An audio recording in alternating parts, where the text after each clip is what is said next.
boom, just Bellagio fountain of shit covers me, everything. Gates Foss is his name, was the first guy to ever surf Rincon. It wasn't the like Michael Jordan story where like got cut from the team and then became, a big star. It was like I just got cut from the team. Kind of like hacking the system a little bit. That seems like more fun to me. This is just the most epic mind silencing thing. They always seem like adults, but I still don't seem like an adult to myself. I'd rather be covered in literal shit than like living a life that just looked good on paper but felt totally empty. 1, 2, 3, 4. He's no one, she's no one, we're no one. Welcome to the Co-Pro Podcast here in Portland, Oregon, where we like to get in front of people that have a lot of style, entrepreneurship. They do some athletics, they do art. And we've got my buddy Shaun Tinney in from Los Angeles today to kind of give me some inspiration. And I think you're a really a Renaissance kind of guy when I think about Pumping my tires early, man. Thanks. It's easy. It's just what you do. And again, it's the and there's still those surprises, and I hope we find some more surprises today. Yeah. As we kind of go through some open dialogue and see what's going on Here for it. in the Let's world go. today. But Yeah. again, you're kind of up, and we like to start things off with like a little. What do we got here? I got a hat. Out of the hat, we're gonna get an icebreaker going. Seems like a very serious hat. Yeah. You can just read that. All right. And Let's see what we got here. take it from there. Okay. What's the most unusual skill you picked up during your childhood that has unexpectedly helped you in your career? Unusual skill. Unusual skills by Shaun Tinney. Unusual. I don't think curiosity is an unusual skill for kids at all, but keeping that intact has been very helpful in my career. Just like learning to look at things in different ways, probably. I don't know if that counts as a skill. Is a weird perspective a skill? Like zooming in and out? Sell it to me. Sure, okay. So we're on a podcast, we're talking, we're using technology, we feel like we know how all this works. But ultimately the situation we're in is floating on a rock around a ball of flames, and none of this makes any sense if you really like zoom back and think about it. But it's very easy to get extremely caught up in watching the graphs go up and down and like all the things that feel like very, very serious in life. And so if you can reset your perspective or your frame on something, not only can you shift something within yourself and your experience, but you can change the world around you in the process. All that from being a little kid. Yeah, I guess so. We'll Maybe. take it. No. All right, I great. like it. There you go. Well, thanks for coming up, and then put that back in the hat. Back where For that the belongs. next victim that jumps out in front of us. Yeah. There's like, but again, go back to the early life, and then I'm always so curious as to how, or I kind of say it sometimes. Maybe this is rude, but again, we're despite and because of our parents. Mm-hmm. Sorry, Mom, and in a good way, actually. And again, it's like there's pieces of being, a kid and growing up with your parents. It's like, were there things there that you can reflect on? Oh, yeah, totally. Well, the first thing that came to mind as you were saying that is like, I'm 42 now. My parents were probably 23, 24 when they had me. So I'm like, I reflect on how I was at that age, and they were raising me. They always seem like adults, but I still don't seem like an adult to myself. So I'm like, okay, looking back, I can have a lot more, empathy for them. And like, they're doing their best, and their best was whatever it was at all those points in time. And so that's thing one, right? Is like putting the correct perspective on things, because being someone's kid, they're always like above you in your mind. But if you can do a little like parallel processing or something, it gets a little easier to understand how things came to be the way they were, and what people want for their kids and how they try to go about it, and inadvertently repeat old patterns and all those things. And did you grow up in Portland? No, I grew up in Goleta, just outside Santa Barbara for most of the early years, and then we moved up to kind of like suburbs of Portland when I was around 12 years old. So a lot of my formative years around here in the Northwest for sure. What do you remember about school? What do I remember about school? I remember changing schools a lot. I changed grades every year between 3rd and 11th grades. Never the same school twice in all that time. Why? That's a great question. We moved a number of times, but it was like, yeah, some combination of moves and switching schools. Sometimes they'd put me in a private school and then go back to a public school, but that would be at a different grade point. Like I would clear 6th grade, so now 7th, 8th, 9th are in a different spot. So yeah, it just kind of worked out that way. Is that a good thing or a bad thing? Well, you could see it either way. Like feeling like the new kid all the time sucked, but then that made me very flexible and good at making friends. So that's a good thing, right? I got a lot of practice making friends. Every single time. Yeah, right. And Over and over and over. And then there was, private schools were kind of newer. Mm-hmm. And then so was homeschooling. Oh, yeah, we did homeschool for 1 year.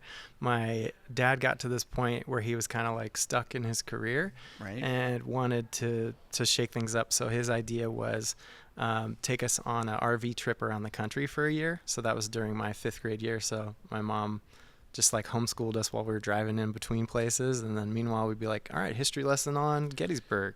On the battlefield, here it is, No way. Yeah. So we just kind of went around. Like my brother like hit the Liberty Bell, like reached over the thing and like knocked on it, got his hand slapped away. Sister Is that a was federal touching offense? Sitting Bull's blanket at one point. Just like all these different things that were only in a book before came to life from traveling around, and that was a really cool experience for sure. So that was a whole school year? That was a whole school year. Yeah, I think we were on the road for like 9 months, pretty much the time of the school year. And then around then, my dad got a job. He was interviewing for jobs around the country. I wasn't aware of this at the time. He was just like growing out his beard and being cool dad. But that was what led us up to Oregon. Actually, he got a job with First Interstate Bank. He's a banker, investment guy. So, Yep. yeah. Money guy. Mm-hmm. Yep. All right. And then there's what's the one thing you remember the most? I mean, you mentioned Gettysburg. It's like Oh, from that. all the places that you Yeah. go, what really stuck out? I think, well, because I was a kid, I was just looking for like a place to build cool forts, like everywhere we were, we'd be like, we built a little rock fort in the middle of a river up in Canada at one point. Yeah. What are we Yeah. looking at here? Just being together as a family. So that's us at the, what is that, in the Sequoias? What is that? Yeah. Yeah. So that was a family trip we would do every single year to the Sequoia National Forest up to Sequoia Lake. Really beautiful. But that, I think, happened on the traveling time. So yeah, just myself, my sister Caitlin, and my little brother Nolan. There with my dad. Oh, the older brother. Yeah, for I sure. get it. I have an older brother. I get it. Yeah. Co-parenting early. Yeah, it's like or the boss man all the time. Like, yeah. Oh yeah. I wonder what my siblings would say. The same. And so then you tour around the country, and there's probably a little foreshadowing there, and we'll kind of get to that in a minute too. But there's like, what is wafting? Wafting. Oh, okay. So there was like this fenced-in dog kennel we had that was covered in a tarp in Santa Maria. I was maybe 11 or so, and it would get really windy in Santa Maria. So this one day, I saw the whole setup was like getting lifted by the wind because this thing was like turning into a sail essentially, and I was like, if I could do that but with me, then I could fly. So I set up like basically the childhood equivalent of a parachute with this giant tarp and some rope, and I would just go outside on windy days and like run. We had this hill that was like, our house is here and there's a pretty steep hill, and just bomb off that hill and like hope to get, in my mind I was like gonna paraglide, but really I would just like float for a few seconds and just wipe out. Yeah, so that was wafting. Yeah, Ooh, I think we're onto something. totally. What's that, pickleball? And now Wafting's coming. It's coming back. You gotta have the right conditions for it, for Yeah, sure. we have to make some special optics for that. Yeah, definitely injured a number of my childhood friends that way, or they injured themselves. But I was just, encouraging them to run and jump off of things. That's such a kid move. Yeah. All right. Well, you got that, and then you got play sports or anything when you were in school? Off and on. I did like a little soccer as a kid and track and tried for basketball, but it wasn't the like Michael Jordan story where I like got cut from the team and then became, a big star. It was like I just got cut from the team. That was it.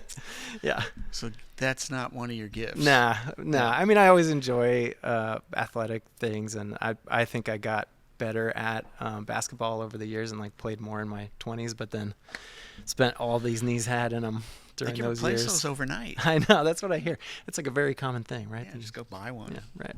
Indy 500. Swap them out, yeah.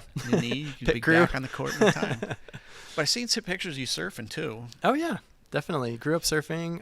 There's like a rich history in our family, surf-wise as well. My mom's side, I guess great grandpa Gates Foss is his name, was the first guy to ever surf Rincon. No and way. he's in like Ooh, that's a the claim.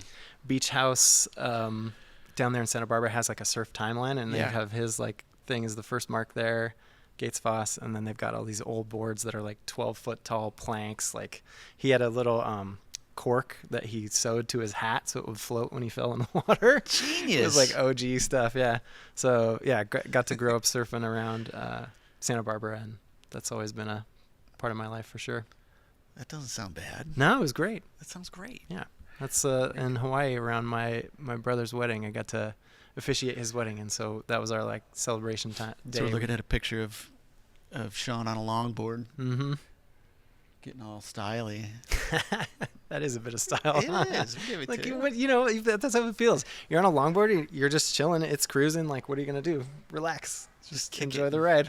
Yeah, ever hang 10? Mm-hmm. Oh yeah, for sure. Right before hanging face into the water, usually. It happens. Yeah. It happens. Yeah, I was watching the John videos the other day, and just my mind was just Oh, yeah. expanding, like what they can do on a surfboard right now. I was like, oh. Oh man, they're like just flying, doing flips and spins and all sorts of crazy things now. Yeah, Yeah. we're gonna have to go. I was we just gotta go happy practice. to get from We gotta go practice the that. water to the shore. So again, in that phase, you're growing up, and then you've got, you're watching out for your sister and your brother. Again, is like, was there anything in there that kind of hinted at where you would be today? Like any kind of leadership or entrepreneurial skills? Did you have like a lemonade stand, or were you Oh guys? yeah, I definitely did a directing? lot of like weird random, like try to start a lawn mowing business or whatever. Tell people like, hey, you should be out golfing. Let me mow your lawn. Hey, I like Yeah. that. So I was always kind of encouraged by my dad, especially to become entrepreneurial. And I remember growing up, he would always jog like a couple miles a day and down to the beach.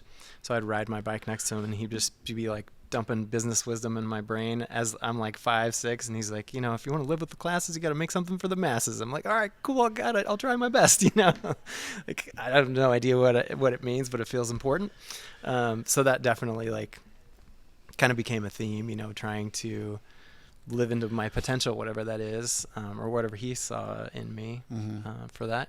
Yeah. So are you despite or because of your Probably father? both, like all of us in a way. There's like encouragement and expectations, right? Expectations. What do you mean? Yeah, like if someone else has high expectations for you, that can be fantastic because you can live into it. It's like you borrow their belief in you and then you become that thing. On the other hand, it may have nothing to do with who you really are, whatever they want you to be. So I think there's like that's the journey, right? Finding out like, well, what's coming from me and what am I pursuing? And did the thing I'm pursuing come from me or not? Or do I need to change directions? Keep going. Okay. There's something there. Sure. Yeah. What do you feel is behind this? Well, there's like, again, your dad's kind of trying to give you the wisdom, and it sounds like he's trying to make you the next investment banker, Uh-huh. perhaps, but yet Right. I know that you were really a good wordsmith, and you taught yourself the guitar Oh, yeah. as a kid, and so there's that, say, artistic part of your Mhm. DNA or brain that was working and firing and starting to move in that direction, and maybe that was against maybe Dad's will, maybe. Yeah. Well, so for sure. He had some friends growing up that were actually like my best friend's dad was like a graphic designer, and we'd hang out at their house, and he just seemed like the two worlds, right? There's this business tie suit, padded elbows, whatever going on, and then there's like these guys in jeans playing on Macintosh computers and having fun and joking around. And I was like, that seems like more fun to me. Yeah. So I kind of took the creative bent, and then taught myself to code ActionScript for Flash back then. What year is this? When that was a thing. Oh, it was like 2003, 4. Okay. maybe a little earlier than that, trying to get into the multimedia design program at the U of O. How'd that go? That was actually a weird kind of story. I'm the only person, at least as far as I know, to have earned that degree without actually getting accepted into the program officially. So wait, so you didn't make the basketball team and you didn't get on the program? Yeah, correct. So when I got to What? the U of O, I was like, I had no idea what I wanted to do. My first term, I think I took billiards, weights, karate, and golf. And then I got a call from my dad, and he's like, what the hell are you doing? There's no PE requirement. Like, you can just study stuff and figure it out. And I was like, okay, cool. Looked around at all the options, and there was like a multimedia design program, which sounded really cool. I was like, it's like, okay, I know what the graphic design world kind of looks like. Maybe I want to go in that direction. And so I was like, you have to apply, right? They only accept a small percentage of the students. And you could submit, back then it was like a CD-ROM. I don't even know where you'd put those now. Nick, do you know what a CD-ROM is? Barely. Just checking. It's like an antique, Producer, checking in with the piece of producer here. technology. Yeah. So I was like, all right, cool. Like, I'll get into this program by just blowing them away with my portfolio, which of course I had nothing to put in a portfolio. I had like, whatever drawings I'd made or like some architecture homework. So it's like, I'll just send it with the portfolio itself. I'll make it in Flash. I'll have like animations and put some of my music in there. And I did that. And I thought, like, because I'm using the tools, this is going to impress them. But like, looking back, like, I made a CD-ROM, just like a turd on a CD-ROM. It was terrible. I should not have gotten in. But that resistance from them being like, rejecting me kind of lit a fire in me and was like, watch this. I'm going to get into this program one way or another. And I was like, if I can't learn what they're trying to teach me, how am I going to get any better, like, to get in? So I just started attending the classes on like the first day of whatever class I would need for this degree. And for the earlier, 100 level stuff, if someone was in the program, like they'd been accepted, but they didn't show up for the first day, I could take their spot. So I just did that a bunch for like every term that I could. And then learned that the art degree actually had like a pretty good overlap from the multimedia, and that had like, it was much easier to get into the art program. So I just got in there, did a bunch of credits like that. And then summer registration was wide open. So there was no, like, I didn't have to be accepted into the program to earn credits that way. So I earned all but 6 of the credits required for the degree with this like approach. Went into the dean of the school, and I just like slid a piece of paper onto his desk. It was like, hey, I've done everything but get these last 6 credits. I had it like circled in a highlighter. And he was like, you did what? What? Like, talk me through this. So I told him the whole story, and he's like, all right, you're in. You can do a free study with me for the last 6 credits, and we'll give you this degree. It's like, I've never even heard of anyone trying anything like this. That's crazy. I was like, Love it. hell yeah. See, there it is. Yeah. Right? It's just the tenacity to figure it out. Yeah, right. And that definitely, my dad was like very supportive of that, and just giving me the kind of like, yeah, just keep going, just keep trying different things, break the rules, bend the rules, whatever you got to do to get in there, and get that thing done. And ultimately, it felt, I think, so much better to have gone through all of that to earn the thing that I really wanted. And it kept me focused and on my path than if I had just got in on the first try and felt like, cool, this is what I'm doing, It's very, did you know Steve Jobs did that at Reed when you No. did? Yeah. No. I mean, that's like the big legendary story with that guy. It's like Reed's here in Portland, Oregon, and he just went to class without paying any tuition. He Oh, would he's like just sit auditing? in the class Yeah. and just absorb what was going on because that's just the way he did it. And so again, it's like, I like to think that you stole the degree. But again, you knew what you wanted to do. I was paying him for it the whole I time. know, it's like, it sounds cooler to steal. I know, right? Yeah. And I just am trying to picture that dean's face as he's like, obviously he was stoked because he helped you out at the end. And Yeah. it's like, as well as you should. Cause Totally. It's like, you earned it. Yeah. And then there's something, and I think there's a thread here too that we'll probably carry on and we'll talk about here in a little bit as well. Sure. There's like, after you got out of school, what kind of jobs did you get? Well, I had really devoted myself to graphic design and programming at that time. So I was like, all right, I need to get into an agency somehow. I got to crack into this business. But it felt like impossible, dude, to get into with no experience and no network to crack into the creative space. So I started attending like AIGA had the DMOB event. I don't know if that's still a thing. But AJ, they meet here. yeah. Oh yeah. Okay. Each month, but there's I don't remember that particular event. Yeah. So it was like designers getting together and chatting. I went with one of my friends, and everyone was like fully in the industry, had their jobs, and I remember introducing myself and I was like, "Hey, I'm Shaun. Like, I'm trying to get a job doing Flash." And they're like, "Oh yeah, how long you been in the business?" And I'm like, "I literally just graduated." They're like, "Oh no shit, you're green as hell." Cool, welcome. And then I met Glenn Scott of Opus Creative at one of those events, and eventually they were trying to hire. It took like 3 or 4 interviews in like 6 months to land any kind of little job there. But once I did that, kind of cracked into the world and met, my colleagues and people that I'm still friends with to this day. But yeah, once I was in, I was like, I really want to own my own thing at some point. Yeah. All right. So what I'm hearing again is like, we get this all the time, right? Like, hey, you need the experience to get the job. You need the job to get the experience. Yeah. And you figured out, if I hang out with these folks that are already established at this institute called AIGA, you're going to meet and shake hands with somebody that's going to give you an opportunity. Yeah. And at the time, the AIGA site was listing portfolios. It was like you could put your design portfolio on there, and they had this top. It was like the top 3 most recently updated portfolios would show up there. And so I knew that, and I set up a web macro that would log in every hour and update my portfolio. So it was always 100% of the time on top of that list of portfolios, kind of like hacking the system a little bit. Nerd. To the point where I met other designers and they're like, "Oh my God, you're the tree guy. Why are you always on top of that site?" I was like, "Computer's doing it for me, man." Yes. Yeah. I love it. Gaming the system. I know. And they don't even know that they're getting gamed. Well, it's their system. They set it up. So I'm like, well, I'm going to try to get a job here. So thank you so for you this got on help. at Opus. Yeah, got on at Opus. That's where I met David Lowe Rogstad, Stephen Landau. We're like the creative director types there. Right. And then followed them out the door to Substance when they went to start their own thing. I was employee 001. I think I titled myself Director of Experimental Projects, which is like a little suspect, but it was like, kind of fun, right? Like I'm just doing whatever you got to do. Make cool things happen. Yeah. So there's 3-4 people working there at Yeah. that time at Substance. Yeah. What did you learn there that was the most insightful lesson?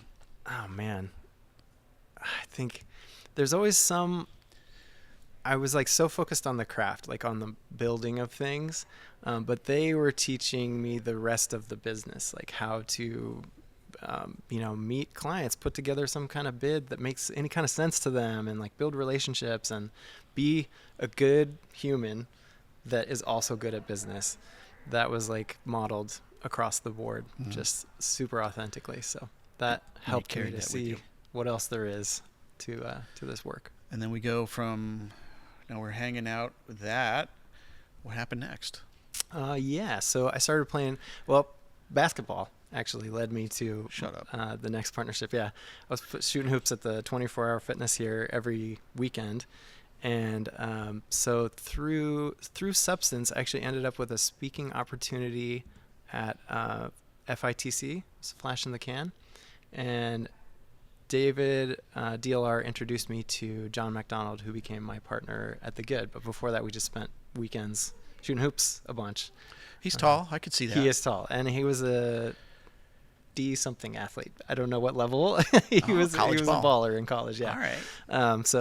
So we had a lot of fun on the court and just like chopping it up. And he was Flash programmer as well. So back then it was just like easy to team up on that kind of work, So let's cut to the Good. So we got you guys are on the scene. The Good's starting. I got a lot of questions there, but again, it's like I'd love to hear again. You guys meet on the basketball court. Yeah.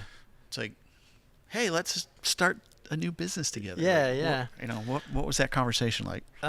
Pretty much like that. John and Chris had formed it, and they were going a few months at the time, and it just kind of like got things kicked up, and we're starting to see some really good success. And all of us had very similar skill sets, and that's kind of where the work was at that time, getting in through the craft door, as they say. Yeah. So I just really loved that work, and I knew I wanted to do something that I had some partnership stake in. So once that opportunity came up, just leapt at the chance and was no turning back from there. And what job title did you make up for that? Ooh, great question. I think I was a CTO, and I remember CTO. one time we met with a client, and they were like, "Oh, you got a CTO? Let me talk to him." And they were like asking me all these technical questions, and I was like, "Yeah, there's three of us, so chief doesn't really mean a heck of a lot, around here, but technology, that I understand." Yeah, the word CEO has just been pushed into oblivion. It doesn't Yeah. mean anything anymore. 'Cause, Yeah, totally. Everybody's got a CEO Yeah. going on. And that was where we met. Mm-hmm. So we actually got Yeah. to work with you guys as I met John, your partner, at some business events. Mhm. And then you guys had the chops on the back end, and we were doing the brand work on the front end. And Yeah, we it's started a doing great some work partnership. together. So what was the thing that you learned there? What did we One thing? what did we do? Like, I don't know what happened. Oh man, yeah. That was so long ago, and it was so fast. But Right. yeah, Yeah. what did you learn? Well, I learned a lot from you. We would follow you around on the floor of an outdoor retailer and just kind of learn the business of growing a business. There's so many, like, just infinite lessons of trying to run a shop well. Getting in through programming and design doesn't make you great at finance or forecasting or staffing or management or anything like Counting that. taxes. Yeah, pretty weird. Yeah, Imagine so that. got to learn the limits of our abilities and recruit folks who can do those things well. Yeah, that's the first thing I heard when you had you got three Flash developers. It's all the same, yeah. I almost can write it down on a piece of paper that this is gonna last about 90 months, 90 days or whatever, because somebody's not doing biz dev and Yeah. marketing and paying the taxes and all the CFO kind of work. And I think that's where creatives get in trouble, because it's not their strong suit. But Yeah. again, when you partner with the right smart people that do it better than you, Exactly. you have a better chance of having success. And so- Exactly. Well, that's what made our partnership so great. Well, for one thing, John was great at all the contracts and like chasing down the money and all that. So I fortunately didn't have to deal with too much of that. But then, partnering with folks like you who had amazing work and awesome clients, and you just were like, you stopped at the actually building the thing and like launching it phase. And so we're like, great, we're happy to take it from there and put it out into the world. So in that era, there was like, I know for us, and in general, if you're going to be an expert, you write the book, Uh-huh. right? Now, nobody reads a book, but you actually have to write the book Yeah. to have, have something to point at, Mm-hmm. so that people are paying high dollar for the services that are being asked of you. For sure. And so you need to have this credibility. And so congratulations. You went through and wrote a book with John called Yeah. Stop Marketing and Start Selling. Mm-hmm. Yes. What was that journey like? Man.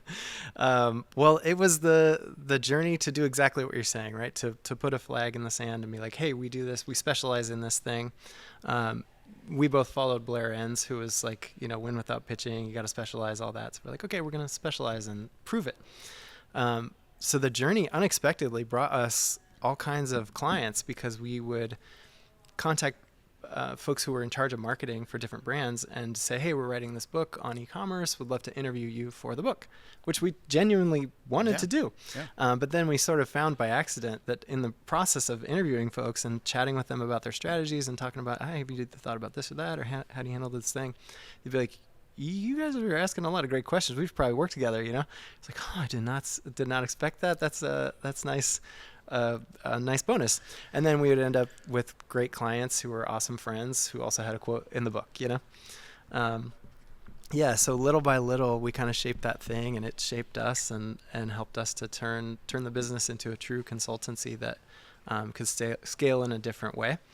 And weirdly, as I was going through that, I kind of started to feel this like pull in another direction. There's no other way to say it than like an inner compass that just wasn't pointing in that direction anymore. It started to kind of turn. I could feel myself coming to work every day and being like, yeah, I gotta go, and I remember waking up one morning and I was like, I don't think I can be made to care about helping anyone sell anything else on the internet. That's not the reason I'm here. I just know that. And so I knew I didn't want to just bail on John or the business. I was like, all right, let's get a book written and try to give this thing a real shot, and have at least like shrug the atlas for me. 'Cause I learned all this stuff along the way, building, software, growing a business, working with people. all the clients. So I'm like, I'm just going to put all this, download it, and then like walk away and forget it if I can. Well, it sounds like, again, there's a lesson there too, is like, get out before you become cancer to the thing that you built. Yeah, right. Yeah, exactly.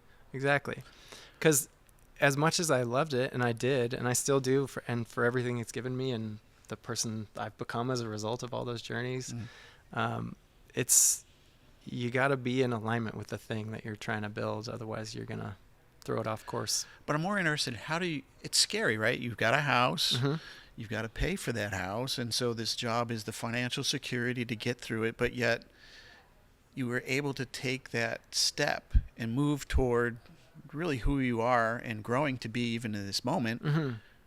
What got you to be able to do that?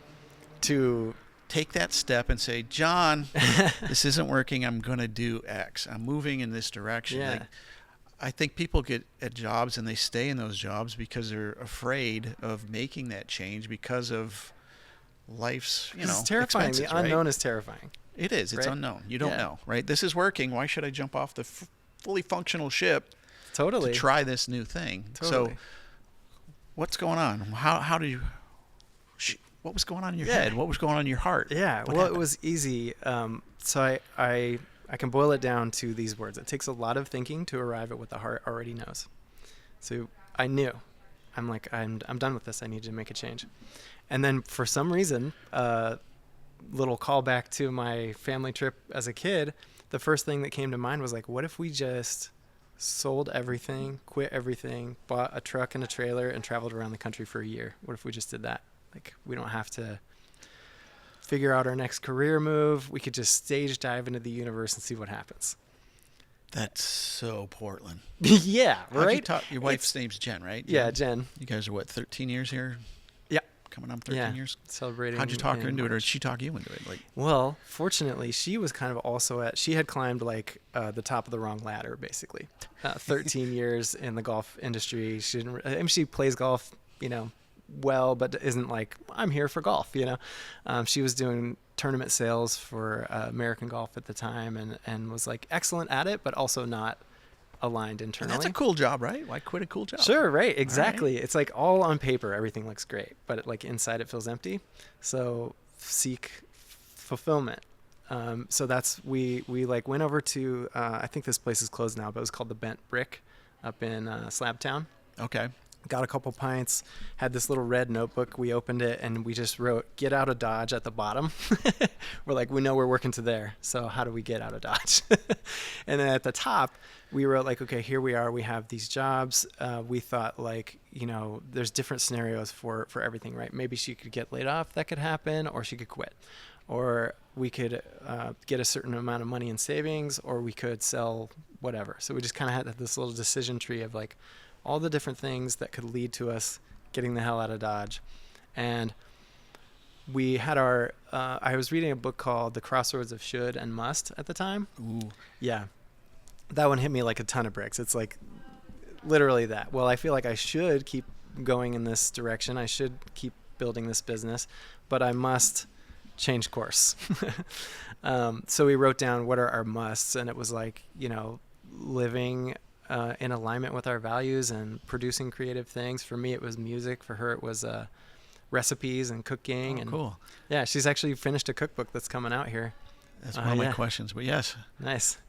Yeah, so we worked our way to this. We had our little decision tree that once we had made a definitive choice to move toward living in an Airstream on the road, everything completely fell into place. There was no point where I felt like we were doing anything brave or courageous, even though everyone we talked to was like, you guys are nuts, or you're so brave, or whatever. They all just had a different take on it, But to us, it was like, yeah, this is what we're going to do. So we're doing it. It's like van life, but Airstream life. Yeah, right? exactly. And we're going to do this. Classic thing. And didn't she land a gig where... Dude, it is like, I don't believe that this is a repeatable set of steps, but I think the premise is good. Like, if you know when you're out of alignment, if you take definitive action to align yourself with whatever it is, inner harmony, something, just tune this instrument, life aligns as well. So we came up with this little brand, Living Driven. We were in a coffee shop and like looking for names, and like, okay, Living Driven, cool, it's available. I kick it up into gear, so it felt like, all right, we're doing a thing, and we got on the road, and we were traveling for probably 6 months. We were at Abraham Lincoln's cabin. I remember this, so staring right at the plaque, and she's like, I think I want a job. I'm like, what? I'm not ready for that at all. Like, we've still got at least another 6 months on this clock before I need to think about work. And she was like, yeah, I think I'm built for work. I want to do something again. And like later that day, she got a call from an old colleague from her other world of work who was like, hey, I'm at this campground company called Thousand Trails now. We're recruiting like a sales manager position. I wonder if you'd be interested in that. She was like, heck yeah. So like, yeah, we're running interviews in Florida. So we just bombed it down to Florida and met all these people. And within like a span of weeks, we went from just traveling for fun to being literally professional campers, like going between campgrounds for her to do like basically what she did before, but selling nature instead of golf tournaments, working with sales staff, expanding their product offerings. And so it was like, you couldn't have designed a more aligned position than like the life you're living, but getting paid for that and living for free in a campground system. It's like, what? Bam. Perfect. Right? Yeah. Again, you see all these absolutely van life, mind-blowing. and we know that these TikTok influencers are getting creator fees, etc., and maybe sponsorships will kick in Yeah. to be able to afford that lifestyle, and they'll stay out on the road for 4 years, and you guys are getting paid to do it. Yeah. Right out the gate. Totally. All right, so now I'm thinking about being in a camper with your wife Yeah. for a few years. 3 years it turned out to be. 3 We years. planned for 1. We stayed for 3. It's got to be. They always say that's a test of a Yeah. marriage is, going on vacation together like that, sure, close yeah. quarters, and it's like, any advice there? Any insights? Any war stories? Oh my God, all of the above. But there was one, probably the worst and most instructive extreme experience that we had. We were in Nevada, in Vegas, to meet her sister. And we're like, her sister and her boyfriend, we're going to go out for some fancy dinner. So we needed to go buy nice clothes because we just had our camping gear and whatever would fit in the camper. And the way that an Airstream is kind of set up, there's a lot of things you need to do on the outside when you land and on the inside, because you got to like store things so they don't fall all over the place and get broken. So we had split up our kind of duties to be, Jen would deal with the inside of the trailer and I would deal with the outside. So we land, I set it up, I'm leveling it up, I'm hooking up hoses and electricity and all this. And as we're doing this particular setup, it's hot as hell in Nevada. And I'm like, God, she's really running the water in there a lot. I wonder what she's cleaning, And going about the whole thing, and I would get it all dialed. The thing is level. There's nothing that feels better than just a fresh setup. It's level. You move the screen door, it doesn't swing. I'm like, right, time to go get a beer and a burger, get these fancy clothes, and get off to dinner. So I go into the bathroom, and I'm standing over the toilet, and there's like some little thing, there's like dripping water behind the toilet. I'm like, what's going on back there? So I like press down on the pedal to like look in the toilet and see what it is, but it's like pretty firm. I'm like, it's like really firm. So I slam it down. It's just like boom, just Bellagio fountain of shit covers me, everything. Piece of corn lands in my mouth. I puke it into the sink. I look on the wall. There's like a me-shaped spot of white on the walls. Everything is completely instantly full of sewage. It was like pressurized to this crazy point. So I run out. I tell Jen, get the dog, like, get out. We gotta get out of this thing. I know in that moment, like when it's flying at my face, I knew exactly what happened. There's like a city water intake and then a black tank flush, they call it. Sure. So I had plugged into the tank flush, but the tank was closed. So it was just filling up with water, like pressurized to the max. So I knew I got to get out there and pull that thing and let it drain. So I do that. I pull it. I'm out there. I'm completely covered. So I'm taking the hose and like just hosing myself off. There's families gathering around to like watch this scene. It's hot and gross. And then Jen screams from the other side of the trailer. She's like, "Oh my God." I'm like, what the fuck is going on now? So I come around the trailer and I just look, and sewage comes completely down all the walls of it all at once from all directions. And I'm like trying to figure out like, what the hell is going on? How is this even happening? Like, I pulled the thing, like, what is going, is it in the walls? Are we totally done? Did I just ruin our lives? Is it completely full of shit? Like from the bottom up right now? Like, what is going on here? So, it eventually stops, and I call the Airstream guys, and I'm like, "Hey, like this happened, you know?" And he's like, "Oh, you found the shit sprinkler?" I'm like, "You got a name for it?" He's like, sprinkler? "Yeah, like it's not the best, but what happened is you plug this thing into the sewer tank, it pressurized, and then it went up through the air vent and sort of like, you know, sprinklered all over the top of the trailer." He's like, "You'll be good. You just got to get it washed." And I'm like, "Oh my God." I go inside. Jen has been cleaning everything. She's like, you know, got the gloves on, got the towels down, all of this. And I just like look at her. We don't talk. It's done. It smells like mostly ammonia at this point. And I was just like, "Are we still married?" She's like, "It's not okay. We're not going to talk about it anymore. But yes, we're still married." It's like, whew, thank God. That was a pretty critical error on my part. Might have just stopped us in our tracks on all our travels. Like, everything turned out fine. We just cleaned it up. It was great. But man, that was like I realized at that moment, I'd rather be covered in literal shit than like living a life that just looked good on paper but felt totally empty. Boom. Yeah. Way to bookend that one. Would you do it again? I would skip that part, but I would do it again. Get back in the RV and go back out. Yeah. Is there a favorite road trip song? Road trip song. Oh man. I know you're a musician. That's a great question. Yeah. There was this band Balmoria.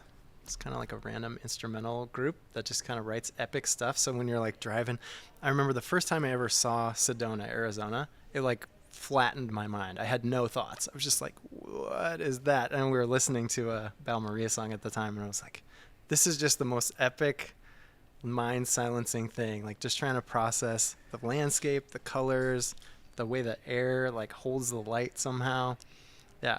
All right, I gotta look that one up. Glorious. Yeah. We'll throw look a that song one on, huh? Yeah, we'll play it in the background. Yeah, I'll give you the right one.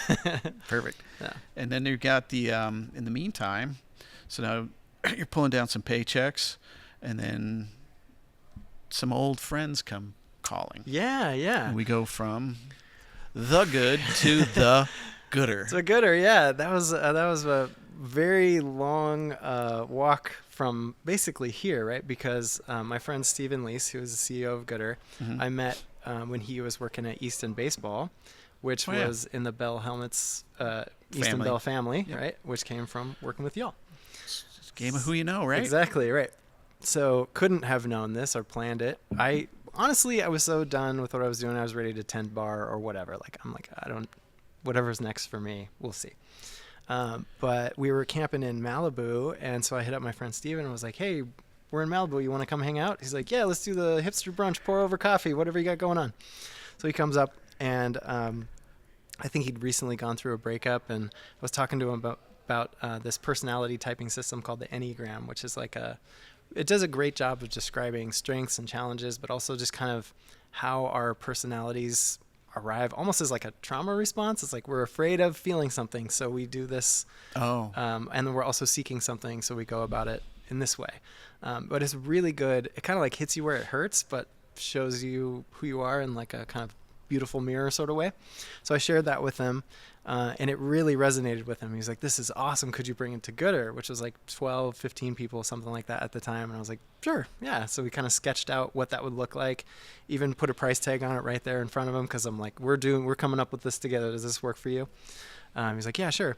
So did training for them, Enneagram typed everyone there, and then we kind of like worked through some communication practices so they could use it as a team. And then every 3 months or so, they would hire more people, and they were really starting to grow.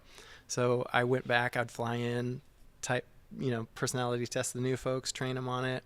And then this is like 2018. So between 2018 and 2019, just that was all I was doing. And then in 2019, kind of started bringing more of what I'd learned from the agency world of like how to run a partner meeting and, different communication strategies and the clearing exercise from EO, Yep. from the executive forum. So it was like little by little kind of turned this thing from one little freelance job into like a 3-day-a-week job into ultimately Stephen was like, let me back up the dump truck on your lawn and just see what you want to play with. And that turned into a full-time gig. Writing your own description. You got Yeah. is it a crazy job title over there, or did you make No. up something? I don't even know that I had a title. We make it up silly titles. So Yeah. yeah, right. Seems to be a theme for you guys. Yeah, Just we had make it up. silly titles for a while. I can't even remember what mine was. The Rafiki to your Simba or something like that. I don't know. But ultimately now, I'm the dean of Goodr U, or the head of learning and development. So we slowly turned into the things that we were doing to focus on improving communication and coaching people to bring out their best, just personally, really, but bringing that to work in an authentic way.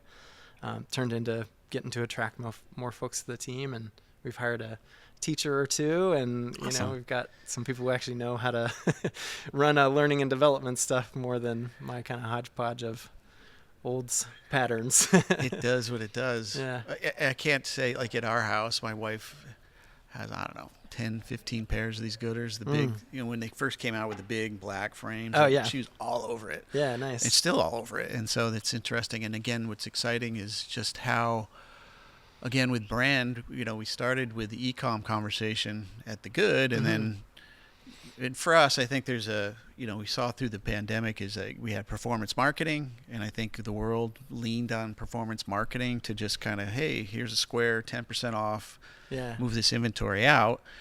But we kind of feel here at Nemo is like, performance marketing can take you maybe to 50, 60 million, but in reality, if you want to be $1 billion company, you need to be a brand Yeah. and tell a story and Yeah. have a differentiator.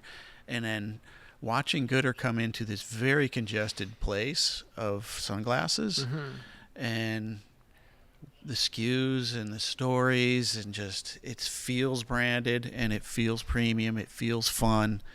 How do they get to that? Little by little, one day at a time, one product at a time, one story at a time, really.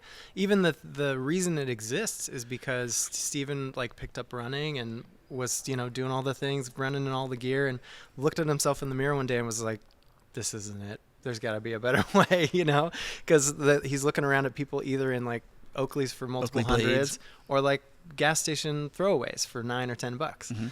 And either way, they're slipping around when you sweat and bouncing when you run. And so it's he just surveyed everybody in his run group and was like, what are the 5 things you would like to see in sunglasses? It's no slip, no bounce, something polarized, something that looks good, something that's affordable.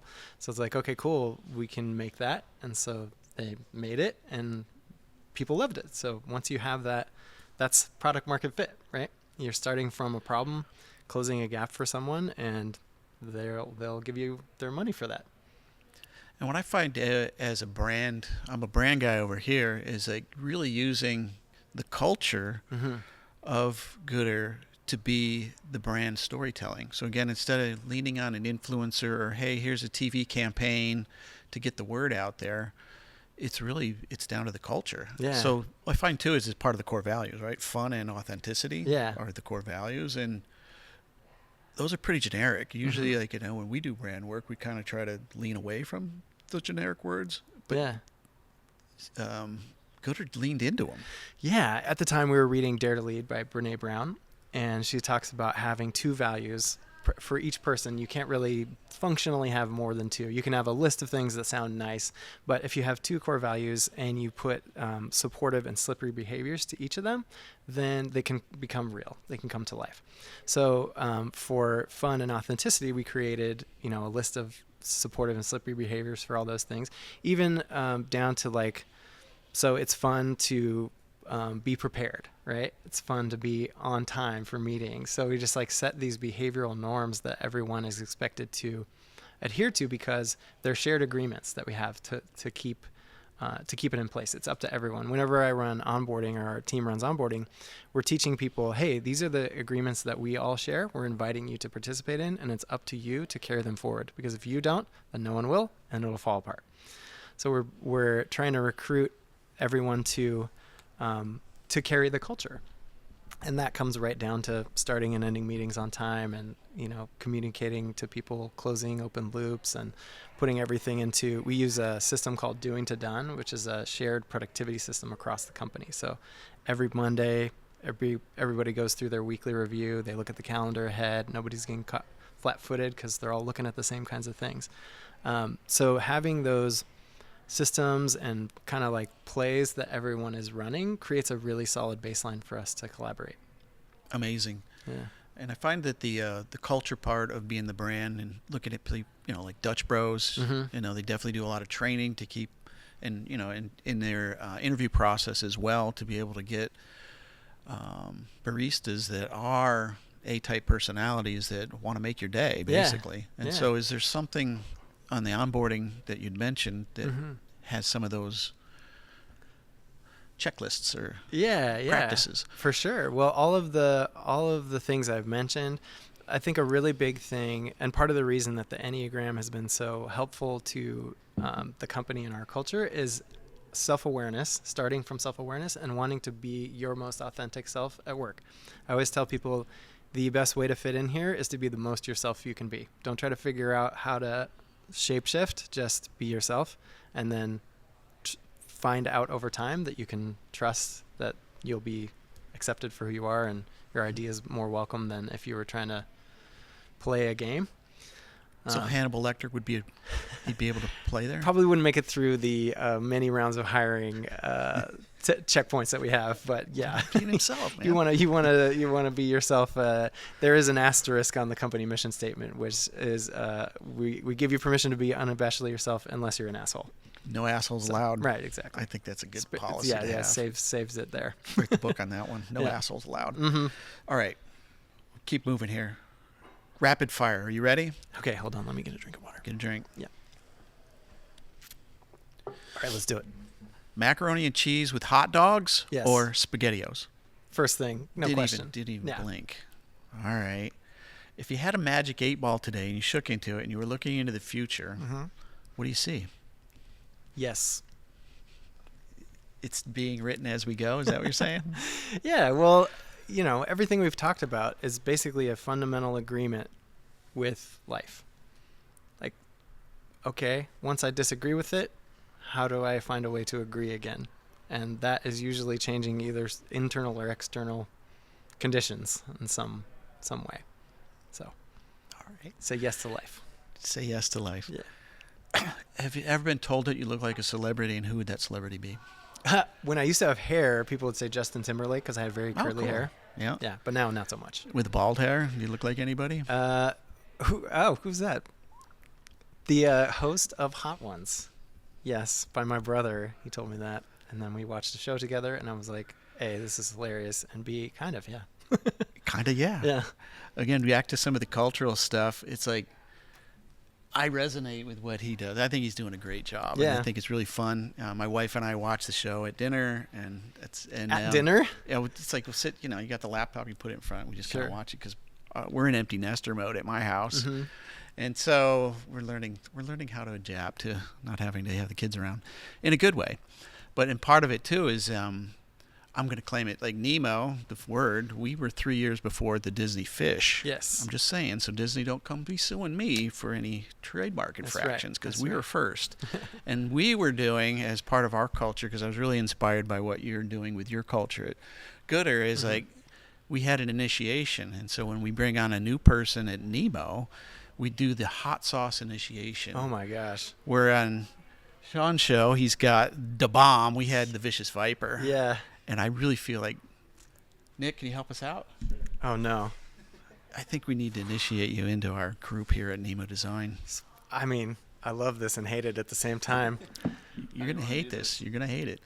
So what we've got for our friends at home is some Hot Ones Pringles. Should we let him dose himself? And then a little bit of hot sauce. I'll go through this with you. Are we going in together? We're going All right. together for sure. Can we Absolutely. confirm those are the same chip? You get your own chip. I'll get my chip. All and right, then all we'll, right. Here you go. Step up. You have your chip, I'll have mine. Yep. All right. Ready? We'll prost. Ready. Oh, you don't have to eat. I'll eat all that too. Let's go. Come on, man. Let's see what How hard is happens. this on the scale? It's not. You'll be fine. don't believe you. You'll survive. Let me see what you I got. asked you on about this your chip. allergies. Cheers. Okay, chip. About the cheers. same. Yeah. Chip. Alright. Chips. Well- Chips ahoy. Here we go. Ready? Yeah. All right, look at the camera. I immediately regret this decision. We got napkins handy here?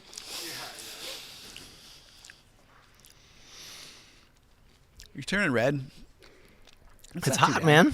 It's got a little bit of tang to it, a little bit of vinegar to it, maybe. But I haven't even been training. I think what's funny For for this at Nemo, all. you know, at Nemo, it's like it was. Holtz, one of our original pounders, was. We Comes in waves. look at his face is turning red.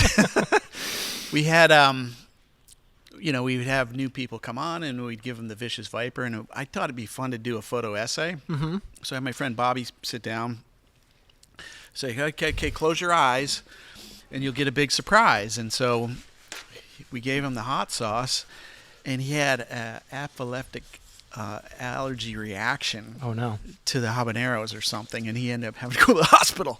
Yikes. Yeah. I have Benadryl on me at all times, so. That's should be good okay. because we don't want anybody going down. But again, it's been part of our. Again, I think there's something to connecting a group of people together with one common, you know, thing that we've always done together, and it's been kind of fun. So, Well, thanks for including welcome me. to Nemo, you're part of the team. Hell yeah, happy You to be you're here. recovering good. I'm recovering. My eyebrows are sweating. That's a You're very looking all right. common You're all good. You're all good there. response for me. That's amazing. And so there's we're trying to wrapping it up. So again, the bigger Sure. thing that we've been working on now is working on a new book. Yes. So again, practice everything. Mm-hmm. So this isn't even out yet. So we're super early. Yeah, it's coming out in March. But I really enjoyed the process of how you put this together. Maybe you can explain to Sure, yeah. me what you were doing on this book. Yeah, definitely. So, years ago, I had the domain. I registered the domain because I was like, practice everything. That seems like something I might want to do someday. It vibes with me. I'm very like, you know, Eastern religions and kind of flow-based, non-forcing, doing, not doing type things really vibe with my personality style and just kind of the way I approach life. So I knew I wanted to write this book ultimately. At the time, I was working on another one. I was working on a book called Living Driven, which was the story of our travels and, you know, getting to this point in a turning point in a career and jumping off into the unknown. And then my younger brother, who was 35 at the time, passed away unexpectedly. Oh no. Yeah, it was really sad. And I found out I just couldn't write another line of that book. I don't know why. I just had to stop. And I really didn't want, I had a lot of creative momentum going. I was like, I don't want that to go to waste. I want to make something. And then kind of in a way, I was like, I want to make something for him. So devoting just like the idea that like, okay, this is for Nolan, put me on a path of like, I can connect to him by doing this work. So every single night I got this book. It's a canvas paper sketchbook. And I was like, every night I'll just write one spread. First thing I did is like drew the cover and then just opened it up and I wrote my favorite quote: "The master has failed more times than the beginner has even tried." And that's the philosophy in a nutshell. And then I just started writing, okay, what are the pillars of this philosophy? Everything is practice. Practice is progress. Progress is success. Success is now. If not now, when, right? Then every single day I would just draw one spread before going to bed until the sketchbook was full. I was like, okay, cool. Well, that's something. It's a disorganized, chaotic something, but it's something. And I did it one day at a time. And that in the process of making this, I was like learning about what is this philosophy. It's showing me as I'm collaborating to create it. And then I took it into computer form, and I just pulled up canva.com, because even though I have like design chops and I could use Photoshop, my computer is super old. It's like from 2015. So when I turn on Photoshop, it starts to try to take off. So I'm like, all right, we're going to use the web browser for this. So I popped into Canva. And then I was using Midjourney to like, as like a art director or co-collaborator, to be like, okay, I want a circle, right? I'm turning that circle into like a watercolor and ink circle. And then I would just put put a spread in. There's the quote, here's the circle. And then just work my way through and find what artwork, from this goes in here. Mm-hmm. And then like any good garden, it's done when you can't take anything else away. And so once I had it at that point, I'd like made all the lines out of vector.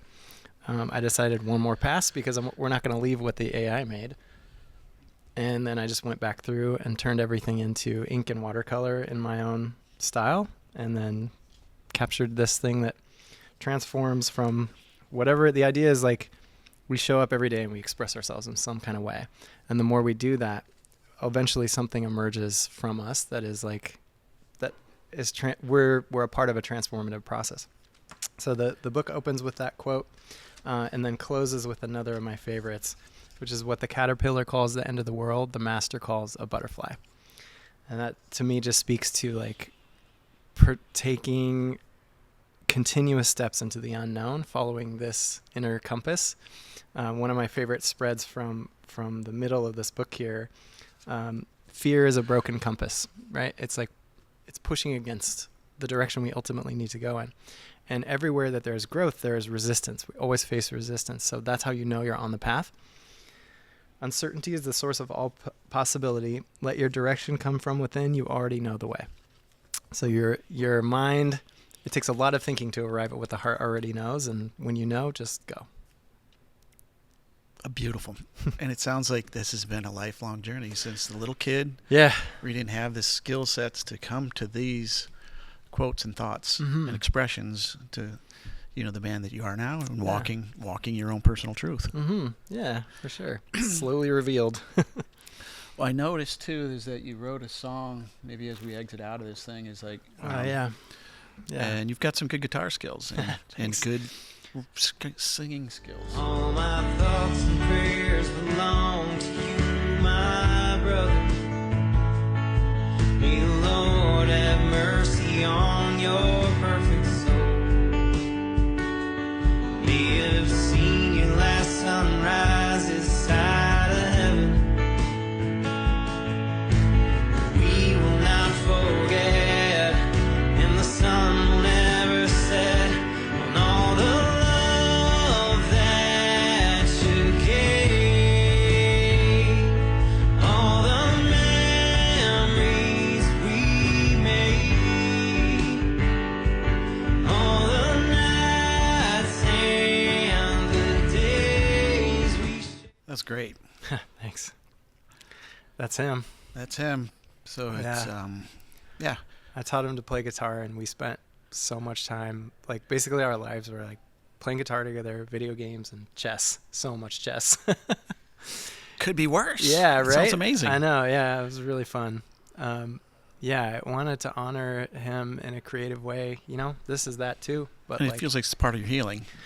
absolutely, it was. It's the only song I've written since he passed. I used to write a lot more, but it was like a way to connect with him. And so sometimes I'll play it alone and just cry. Aw. Just let it rip, because I'm like, all right, his life mattered. All of our lives matter, no matter how long. The longest life doesn't mean you win. It's like there's no judgment on how long a life is to making it good or bad or happy or sad. It's like the richness and fullness of it. And he was full send the whole way, So, yeah, I'm honored to have had him as my brother and shared life with him, and to have been able to write a song to reflect that for sure. Yeah, I'll tell a quick story because I included it in the book here. At the beginning, it says for Nolan, and then there's this little line. It's on page 1. It says, "I know you can." He used to build zip lines and aerial adventure park stuff. So he's way up high in the trees all the time. And people, he'd take people on tours, and they'd be up high in the trees, and they'd get terrified because that's not how they're living. They're stuck on some element. And he'd be on the ground or up there with them, coaching them through this obstacle that they feel totally terrified. They cannot proceed. They'd inevitably say some version of, I can't do it. I can't reach it. I can't go on. And he would just say, I know you can. And he'd get them through it every single time. So I'm like, oh man, every time I feel like I can't go on, I hear him saying, I know you can. So that's what inspired that and inspires me to keep going and keep growing. Keep going. Yeah. And I can't wait to see what you do next in all either. of your endeavors. Anything it'll be, I'm sure it'll be amazing. Yeah. And it's going to help other people. I think that's part of your healing since forever, is just taking all the life lessons that you've learned and be able to help others get on their path. Yeah. So that they can be, comfortable in their own skin. For sure. Yeah. I mean, we're all carrying something and it's all invisible, but when we walk together and carry it together, it's a little lighter. Love it. Yeah. Thank you. Yeah. Thanks for having me, man. This was really fun. Good to see you. Let's do it again. Yeah.